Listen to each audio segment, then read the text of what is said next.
आजचा व्लॉग हा birthday special आहे. चला तर मग बघूया कोणाचा बड्डे आहे.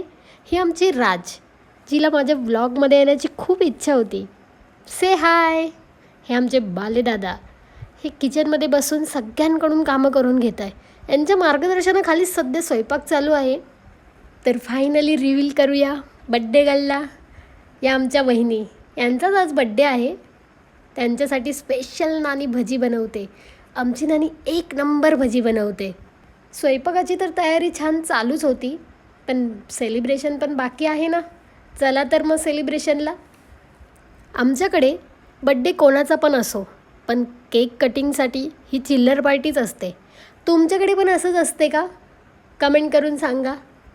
नंतर एक एक करून सर्वांनी वहिनींचे औक्षण केले आणि नंतर केक कट केला.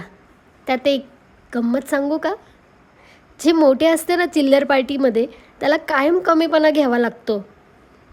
राजनंदीच्या चेहऱ्याकडे बघून तुम्हाला अंदाज आलाच असेल. हे राज, स्माईल. फोटो खराब येऊ नये म्हणून फायनली स्माईल तर दिलीच. केक कट करायला भेटला नाही म्हणून रुसून बसलेली राज, जिला स्माईल दे, फोटो खराब येईल नाही तर असे सांगितले तर लगेच स्माईलला तयार झाली. हे असे असतात मुलं. नंतर सर्वांनी केक भरवला आणि हा आमचा मेन्यू. सुनांना भांडी घासण्याचा त्रास नको म्हणून नानीने पत्रावळ्या ठेवल्या. बघा आजकालच्या सासू किती विचार करतात सुनेंचा. आणि जेवणानंतर आईस्क्रीम पार्टी केली. अशा प्रकारे बड्डे सेलिब्रेट केला. भेटूया नेक्स्ट व्लॉगमध्ये. तोपर्यंत लाईक करा, शेअर करा आणि आपल्या चॅनलला सबस्क्राईब करायला विसरू नका. थँक्यू.